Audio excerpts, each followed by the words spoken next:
What's going on, people? This is End Time. Welcome to Drama Free Gaming. It is what it says, and it says what it is. How you guys doing this evening? As you can see, thus far, we are going to fly solo. I haven't heard anything from anyone, but as they say in the biz, the show must go on. And last week, we actually had a pretty good conversation. We kept it light, but the audio didn't come through. So last week we actually did go live. We did have episode 61, but because it had no audio at all, we had to scrap it. So this is a retake, and so we're gonna try this again, hence the title.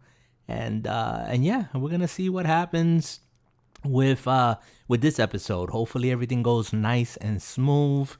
Depending on how the evening goes, guys, we'll just keep it nice and simple. We'll just chat. We'll hang out here for a bit. Whoever pops in. And yeah, I had a good day today. Hopefully you guys not only had a great day today, but also you're having a great week.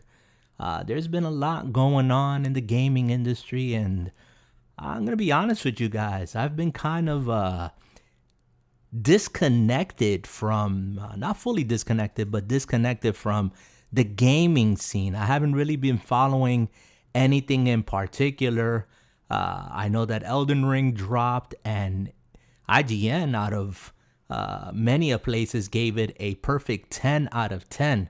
So that tells you that what is it? FromSoft is the one that does it. I'm not sure. I probably messed that up, but they got another hit, and I'm not surprised. 10 out of 10. I've played the Dark Souls series, specifically Dark Souls 3, and I enjoyed it a whole lot. But the game is long. It's a dance. You guys know what I mean when I say it's a dance. You get to know the patterns of the enemies and the bosses that you fight, and it's a great big world, great big game. But Elden Ring seems to be bringing something different to the mix, and I'm hearing that it's kind of open world-ish, and it's supposed to be more accessible to new players to the genre. I don't know about that. I'll have to try it for myself, probably eventually. If I come across it and have that itch, then I know where to go to scratch. And yeah, I'm glad that they have hit it off, and a lot of people are playing Elden Ring, to say the least. So if you're here, if you're live, and this is your first time, you are at youtube.com/drama free gaming. That is drama free gaming. We appreciate you hit that subscribe button, hit that like button. We do a little bit of everything here. The channel is beginning to expand, and I'm going to share with you here in a little bit after I get some more announcements out the way. We are also on audio at anchor.fm/DFG podcast, and you can go check us out there. That's anchor.fm/DFG podcast. Go check us out there. And on any and every platform that you might listen to. We are on Spotify. We are on Apple Cast. We are on Google Cast, Pocket Cast, etc., etc. So go check us out if you prefer the audio version, which will shortly go up after we do the video here on YouTube. So I was just mentioning to you guys that I've been a little bit disconnected from gaming, and in particular playing any of the known gaming platforms like the Nintendo Switch. I don't have a PlayStation now. Wish I would have kept maybe my PlayStation 4 Pro a little longer, but I didn't. And, and got an Xbox, but haven't been playing neither the Xbox Series X or S. I got both. I haven't been really playing any of these platforms, and I'm kind of in one of those seasons where it's not that I don't want to play games.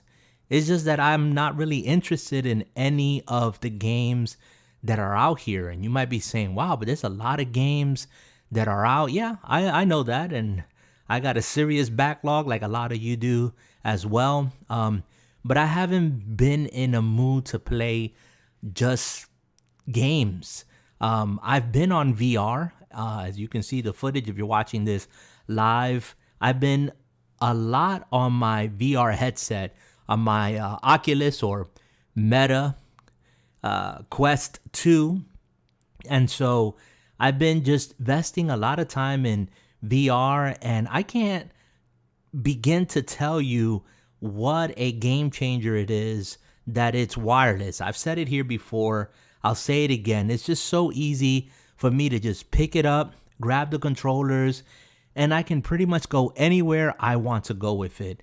I usually in the evening, if I'm not tinkering on my computer or editing a video or doing some audio or just prepping something or studying for something, I'll just grab it that evening and I'll go upstairs, I'll hop into bed, put it on my head and, watch a movie, play a game right there from the comfort of my bed. And it's just so versatile that it's great. I enjoy it. And I don't know if you guys listening or are watching this, if you agree with me. And I'm bringing this up because I'm actually excited for the PlayStation VR 2. And I think that's what they called it. And they just, again, revealed a bit more of it. It's supposed to have some serious specs on it. And by what they've announced thus far, it looks like it's going to be up there with, the other headsets that are up there. But this one is promising some bells and whistles on it that got me excited for it. And it has one wire that tethers it, I guess, to the game system, to the PlayStation 5. And I'm wondering now, even as I speak, they haven't announced the price. If I had to guess, the PlayStation VR headset, the first one was, I think, about $500, if I'm not mistaken, if I'm remembering correctly. And so, maybe it was less. But this headset, which is promising to be much better, the specs are much greater. The design looks sleek. If you go and check it out, I like the controllers. We're finally getting rid of those ice cream cone looking, goofy looking controllers. And, they did what they could do in the day. But now it seems like Sony and PlayStation are full throttle on VR. And I'm glad if this is the route that they're going, because I enjoyed the first headset. Of course, everything is going to be compatible. So if you got games on the first generation of VR for PlayStation, it's going to be compatible. Again, I'm assuming, because that's what I'm hearing through the grapevine, But if it's not, that's gonna suck.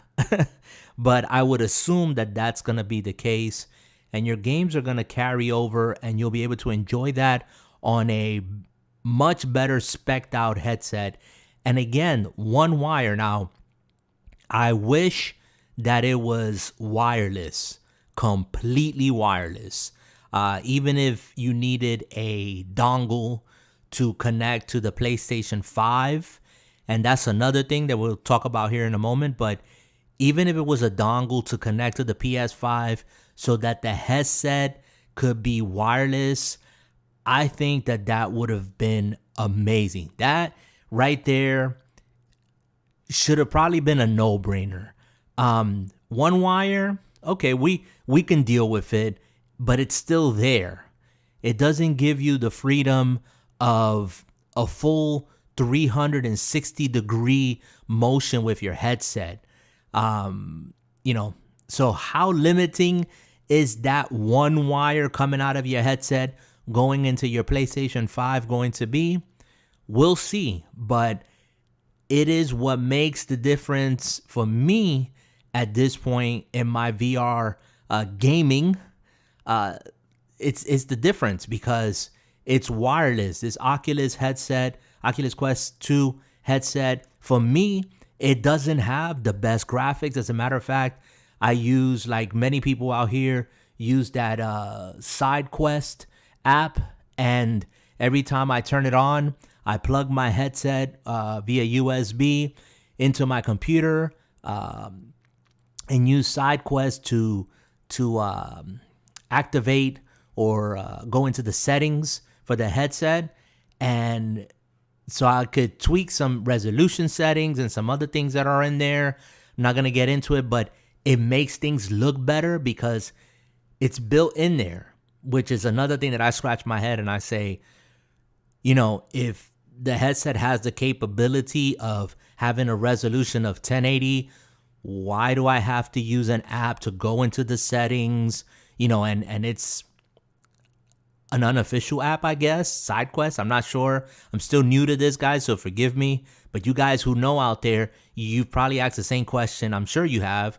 I'm still consider myself a newbie to this, but going in there, changing the resolution, changing other things, if it's already there, make it available to people that they can flick that switch or that option or whatever it is in the headset, so you don't have to go and attach it to a PC. And it's an extra step. Is it inconvenient? Maybe, maybe not. If you don't have the time, the patience for it, if you're not willing to learn a little bit, just a tiny bit, it's not that difficult. But yeah, if you don't know, you just don't know. And I guess you're okay if you just casually pop it on your head, put it on, get into your game, get into your app, whatever it is that you're using it for. But it's made a difference for me because personally, like if I record videos and I post them here on the channel, the gaming, as you can see, this video that if you're watching this again live here on YouTube at Drama Free Gaming, this video of Demio is my second video. The first video that I put up was, for me, looking back and looking at it now, first video was trash. Everything looked superimposed. It was pressed up on the screen. It just didn't look right. And after learning about SideQuest and being able to go and changing the resolution, this video, if you're watching again on video, I actually record the gameplay inside the headset. So as I'm playing, I record it inside the headset, and I use my green screen in OBS, and my camera, of course, recording me separate. So I record that other part, the green screen part, on OBS, and then I overlap the two. And so if you're watching the video, you'll see that it's not, it's far from perfect as far as like my image overlaid on the actual game footage here. But I think it looks great, to be honest. And of course, I have to sync up the audio. That's another thing. It takes time. It takes a bit of work, but it's all fun and games. And hey, it just gives me an opportunity to keep practicing on my audio and video editing, and it's fun. It's fun for me, guys. It's a hobby at the end of the day. Keeps me busy, keeps my mind busy, and I enjoy putting the content out here. But I'm looking at the video even now as we're here just hanging out and chatting and whatnot, and it looks great to me. It looks way better than the first one that I put out. But you know, going back, let's go back a little bit. Let me rewind the tape. So the headset being wireless, for me, would have been great. I mean, I still want to experience the PlayStation VR 2 headset. But here's the kicker. For those who have the PlayStation 5, who are fortunate enough to have it, to have gotten their hands on it, you guys are good to go. And the question is, depending on the price, we can anticipate, let's be fair about it, the headset being about $500. I can't see it not being in that price range, not with the specs that it has. I mean, you have brand new controllers. They're supposed to have the haptic feedback on the controllers as well. Excuse me. And then the specs on the headset. I mean, it looks beautiful, okay? I kid you not. I'm drooling over it because it looks beautiful. And I actually want a PS5, but that's the problem. That's what I'm getting to right now. For those of us who don't have a PS5 yet, is that going to affect the sales on the headset, on the PSVR 2 headset? I hope not. But when they do finally drop it, are we going to see the scalpers buy them all up again? Or is Sony, PlayStation going to have something in place where they monitor that, they keep close tabs on that? Maybe you can sign up through an email process and be on a waiting list, kind of like what Valve did with the Steam Deck.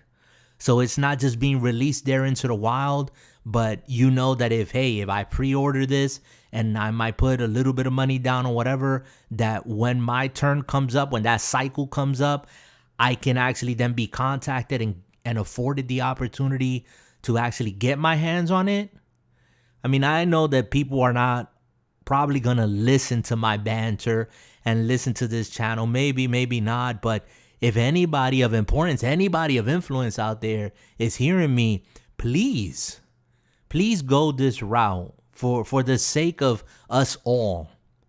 I mean, we're 2-3 years into this nonsense at this point, and I'm not talking about the actuality of a pandemic. I'm not talking about that. I'm talking about the nonsense of, this supply and demand thing going on where, people running to and fro, purchasing up things because they think the end of the world is coming. And, what's more important than toilet paper for the end of the world? I mean, really, like, ain't nobody got time for that. Ain't nobody got time for that. I mean, honest. I'm honest. I ain't got no time for that. I ain't got no time for the drama. I got no time to be, fighting people off for the last, Charmins. That's not me. That's not this guy. But anyways, I got off track there for a moment. We need to do something about how we are going to obtain not just only technology, but everything, because again, I'm all for capitalism. I'm not hating on anyone, but I think that there's just an abuse when you can just put a robot, a bot or something, however it is that they do it, and they can purchase up the whole lump sum of whatever's put out there. And then next thing you know, the regular Joe like me who wants one and is willing to pay, but I'm not willing to pay 3 times as much for an item. I know it's supply and demand, but come on now. It's not like I'm going to take out a second mortgage on my house or something. That's not happening. And so it's still like that today with the PlayStation 5. It's still like that with the Xbox Series X. It's still like that with graphic cards. It's ridiculous. Just the other day, I was looking to see if I could find my 1080 graphics card that's in my computer right now. I said, let me see if I can find that. I can't even find my graphics card. And my graphics card is like, what, 7, 8 years old or something already? It's old. It's ridiculously old. It's still working. Let me not jinx it or anything like that. But let me tell you, it's ridiculous. You can't even find old hardware. You can't do it. And so if this is the way that things are gonna go, I'm kind of worried that, we're gonna have the announcement of the PlayStation VR 2 headset, and even if it drops, let's say, hypothetically speaking, this Christmas 2022, that's not gonna mean anything if those of us who don't have a PS5 can't even get a PS5 because they're still not available. You know what I'm saying? I mean, yeah. I mean, the people who have a PS5, great. That's great. And I'm not saying in any way, shape, or form we should hold back on the launch of anything. But there needs to be something put in place, I think, just for the average consumer. I mean, yeah, I can't wait. I can't wait for hopefully the day to return that I can log on to Best Buys. I mean, because everybody's getting everything through Amazon and through the internet. Anyways, I mean, who goes to the store anymore, right? It's crazy. But even our groceries, I got my local Walmart that's about 2 miles from where I live, and when it first started, doing the online grocery shopping where you can just, put in your shopping list, and I guess somebody in the store picks out your items and loads them up and you pay for them and then you just, go pick them up. I used to see like 1, maybe 2 vehicles. Now they have a whole section like blocked off in the parking lot, and you see cars coming in and out, picking them up. You're seeing deliveries being done. And that's just the way of the world, guys. That's just the way that things are. I mean, it's not welcome to the future. It's already here. And so, people getting their stuff through Amazon, through the online shopping and whatnot, things are brought right directly through your door. And it's convenient. It's cool. But I kind of miss those days, at least having the option of being able to, you're out and about and you say, hey, I'm going to drop into ABC XYZ store and pick this up. And 9 times out of 10, it's there, or if it's out of stock, it's just because, the item is hot or whatever, but they'll get, inventory in 3-4 days. It's not like that there's people buying them up and hoarding them up in some sort of shed and putting them on, Craigslist or eBay or whatever, and looking to see who they can get out there, who's desperate enough, who's thirsty enough to pay 3-4 times as much. Just not going to do it. I'm not going to add to the problem, to the chaos. So yeah. That's that.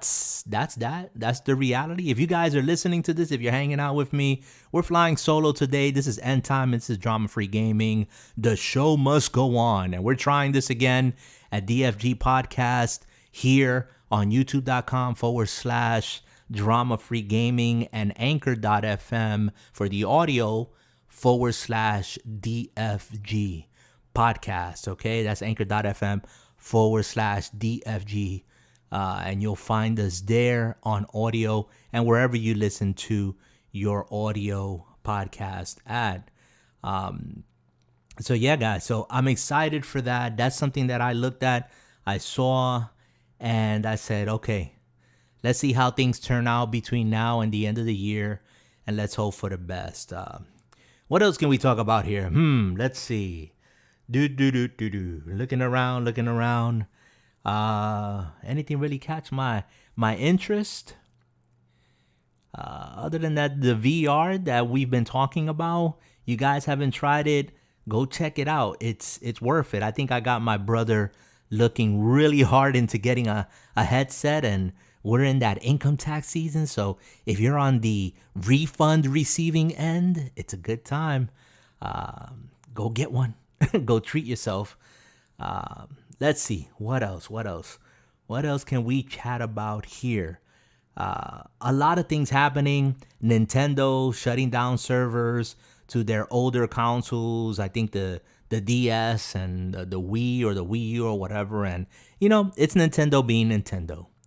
And like other people have mentioned before, and we've talked about Nintendo here, and it doesn't matter what we say. Doesn't matter how we feel about things. It's the reality. We should know by now. And again, you bought your games digital, and well, now the server's going to be shut down. No more games. Kiss that. Bye-bye. But hey, sooner or later they're going to re-release it or do the remaster on the current system on the Switch, like they're doing with Mario Strikers, which I'm definitely going to get. The Mario Strikers was a really fun game that I played with my kids on the GameCube, and I'm definitely going to be playing that on the Switch. At least I'm going to pick it up. At least I say I'm going to pick it up. Let me be clear. I say I'm going to pick it up, but when the time comes and I see that $60 price tag, I'm like, oh man, how bad do I want this game? And I don't remember when was the last time that I paid a full $60 for a game. I really don't, to be honest. On the Xbox, I've told you guys many a times, I use my Bing points. And so I go and I store up my Bing points, and I'll treat myself from time to time to a game. And even then, the game is marked down. I get it, marked down. The benefit of being a Game Pass Ultimate subscriber is most of those games, if I really like the game, if I really want to purchase the game, if I have to have it as part of my collection, quote unquote, even though it's digital, right? I'll go purchase it, and I'm still paying maybe $5, at the most $6-7. The difference after I cash in my Bing points. So I don't remember. Game Pass has I don't know, has ruined me, has spoiled me. I don't know what else to say because I'll just play it on Game Pass. And I'm good with that. And my Game Pass subscription, I've said it here before. And you guys, come on, get with the program. Okay, if you're not doing Bing points, if you don't have the Microsoft Rewards app on your Xbox, on your computer, on everything, on your refrigerator, on your toaster, do yourself a favor. You're doing yourself a disservice. You're leaving money on the table. Go. It's easy. Sign up. Start accumulating points every time you purchase something. Every time you do a web search, you're accumulating points, and you can trade those points in for gift cards. You can trade them in for Dunkin' Donut cards and go buy yourself some coffee and donut or whatever, or for games. It's a no-brainer. As far as I'm concerned, it's a no-brainer. So go check it out. All right? Just do it. Just do it. But I haven't paid full price for a game in quite some time. Not even on the Switch. I've made mention here before, and I had that conversation with Henyo, that most of the games I buy on the Switch are $9.99 and under. And even in that category of $9.99 and under, I'm still picking up the $2.99 games, the $1.99 games. and sometimes they go on deep sale, not the first party games, but other games, other indie games and whatnot. And I got a slew of games, you know, that I've purchased that way. Yeah, I've purchased, come to think of it, I have purchased like The Witcher 3, Monster Hunter Rise on the Switch as well, Monster Hunter Stories 2. But those are like 3 or 4 games that I can count, that I can remember, that I might have purchased, again, that I did purchase full price, except Witcher 3. Yeah, so yeah, I just don't do it. And it's another thing that I'm thinking, if I had a PS5, and I definitely don't want to get the PS5 digital version. I want to get the PS5 with the hard drive in it, because I just don't see myself trusting them enough at this point, like I trust Xbox and Microsoft to preserve, quote unquote, preserve my games in the cloud. So I'll still be doing hard copies on the PlayStation.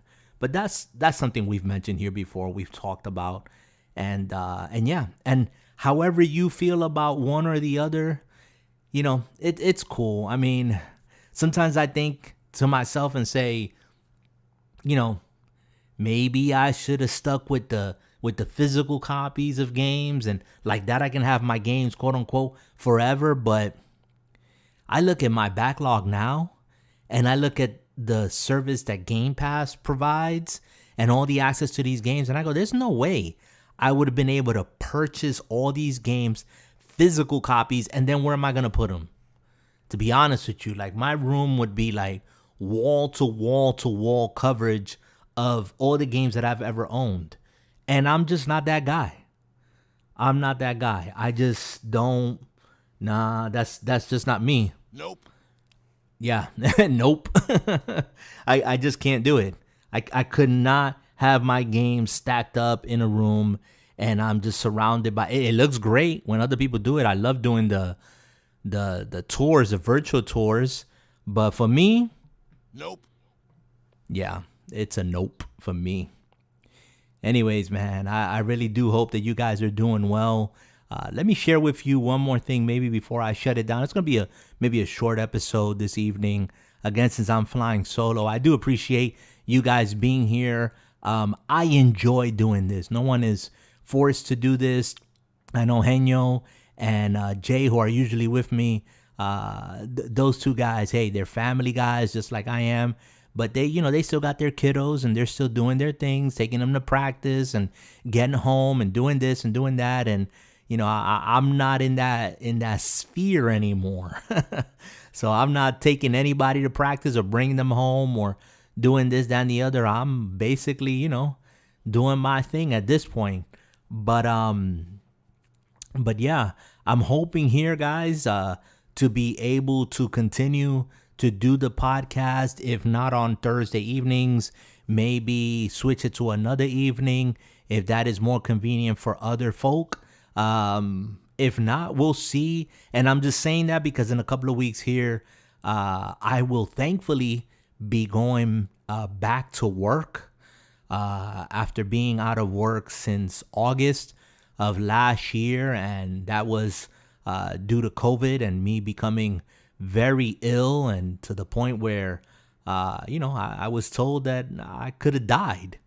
And like many of people who have experienced COVID, like I have, who, you got hospitalized and you was there. And, I thank God I didn't get intubated. I never lost any faculties or consciousness, but I was in a really bad spot. And so, fast forwarding to today, I've been in this whole process of recovery, and but God's been good. I have not lacked anything. I have a wonderful family, friends, church family who loves me and takes care of me and prays for me. And I can't tell you how blessed, how fortunate I am. And I do hope and pray for those of you guys out there who are still in this process, this post recovery, post COVID thing. I feel you. I'm there. I don't know if you can pick up on the recordings. Even now as I'm speaking, it's hard to breathe for me still. There's some damage that's been done there that slowly, very slowly, is healing. But I still don't know. I still don't know to what extent, the damage has been done. But, we press on and press forth. And we're thankful for what we can do and the things that we do have and those who are still around us. And hey, no time to look at the things that we can't. Let's look at the things that we could do and the things that we do have. I want to magnify those things and want to thank you guys. Even if you remotely check us out, leave a like, leave a comment, and subscribe if you haven't. It just helps out a lot. It keeps me motivated. And like I said, I'm not going anywhere. I'm still going to be doing this podcast. I'm still going to be from time to time doing content on whatever platform that I'm feeling at the moment, whether that's Xbox or, eventually when I get a PlayStation or on the Switch. Haven't done any content on the Switch. I'm getting the itch to go play some Monster Hunter Rise, especially with that Sunbreaker coming in the summer. But yeah, I got to jump on that. Definitely love me some Monster Hunter. But yeah, tell me what you guys are looking forward to. What is it that you're currently playing now and you're excited about and you're deep into it? Or maybe your game that you're looking for hasn't come yet and you're waiting for that to arrive. I know Dying Light 2 has been getting patches and has been overall a great experience. And I'm looking at videos of it and whatnot, and I'm like, the game looks really good. I'm not a zombie apocalypse person, but I really do enjoy watching it. And who knows, maybe one day I'll give it a try like I did with the first one, Dying Light 1, and I enjoyed it very much. I had a blast playing that the time that I did. So yeah, there's plenty to play. There's a lot that we can put our hands on now and play. And with that, let me share this one thing with you, and then we'll probably shut it down here for the evening. So if you are new to the channel, welcome again. If you're not, and you're listening to this and you got this far, I just picked up a couple of weeks ago. I just picked up a drone, and it's a small drone. It's the DJI Mini 2, and you guys are probably familiar with it. Look it up. It's very popular now, 249 grams and all that stuff. And I picked one up. I said, I want to try this drone thing. It looks great. The videos, they look great when they do the flyovers on the water and over land. And I mean, it looked amazing. It looked like a lot of fun. And I like to tinker. I like to mess with technology. And I said, you know what? I'm going to treat myself to a small drone. And it wasn't that expensive. So picked it up, and when it arrived, because I ordered it before it arrived, I was looking at videos, and that's when the droning world opened up. Looking at videos and seeing credible people, not incredible, credible, as like people who know what they're talking about. Okay, pilots, like actual true to life pilots, people versed and in the industry of droning, talking about the regulations. And I was like, oh, there's regulations to this. And so that piqued my interest even more. So I started digging into it, looking, and guys, what I need to tell you is that if you are even remotely interested in droning, just prepare yourself. Go out here and look up, again, some credible individuals who can educate you, because you're going to need you to educate yourself on the rules or regulations. If you're going to fly recreational, like I do at this point, I fly for recreational purposes only. I just posted my first drone flight that I did today, actually, earlier today, and I filmed, and I was out there, excuse me, practicing, and said, I'm gonna do my first flight, and I'm just gonna cut her loose, and it was a exhilarating, scary, exciting, all wrapped up into one feeling. But we got our drone back safe and sound, and got the footage, edit it, put some music to it, put it out there for your enjoyment. And I made it clear in my description, it is for recreational. It was just recreational.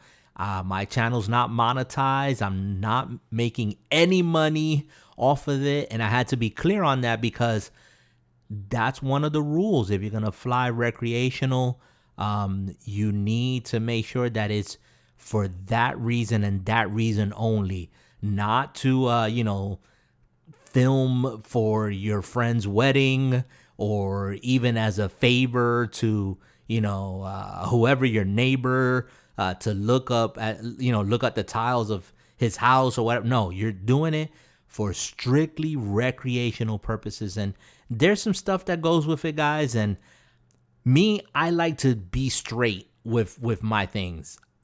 I know that there's probably people, I assume, let me say, that there's people that are just going to bypass all of that and say, I'm just going to grab my drone that I got for Christmas or my birthday, whatever, open it up, pop it in, pop the battery in, whatever, take the flight and just go.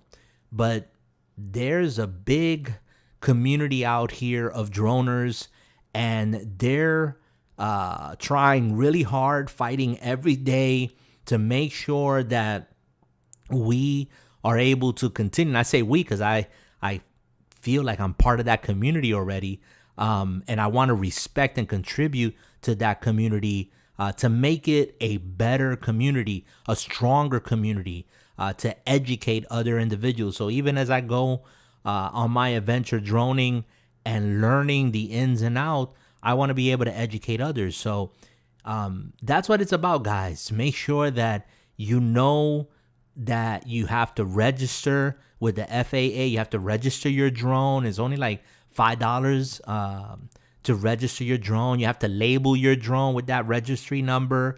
I mean, it's there. All the information is out there. And, make sure that you're doing things right so that you're not adding to the problems that are out there, but rather you're adding to the community and you're making it better for everyone moving forward.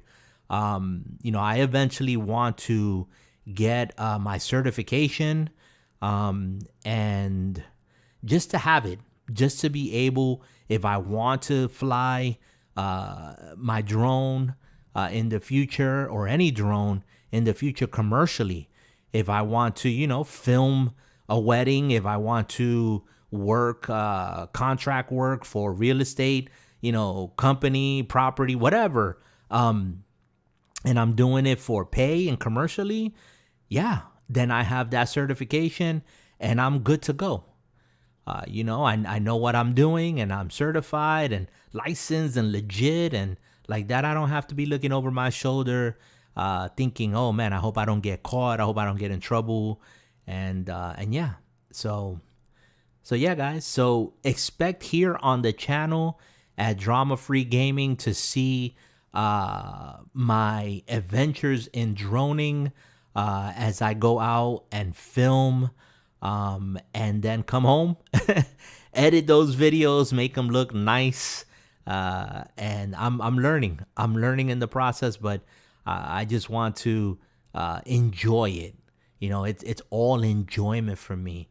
It's just great. It just helps me to unwind and putting the videos together and whatnot, again, for pure pleasure, pure enjoyment. And hopefully you guys enjoy them as well. Give me your feedback, leave me your comments, hit that subscribe button. Thank you to the over 400 subscribers. To me, it's a big deal. I started this off not looking to be any sort of YouTuber or anything of that sort. Started off, again, just streaming video games. But, you know, it's another outlet. It's another avenue. It's a hobby. It's part of the hobby, the gaming hobby that we have. And yeah, and I'm enjoying it every single day that I can. Guys, enjoy the rest of your week. I will catch you here, God willing, next week, Thursday, and maybe we'll have some company. Maybe we won't. I'll bring some news, whatever's out there, as long as it ain't, the same news again of Xbox acquiring Activision and all this other stuff. I'm tired of that already. But yeah, come hang out with us. Come chill with us. Come relax. And as always, guys, keep your life and keep your gaming drama free, people. Later. Take care.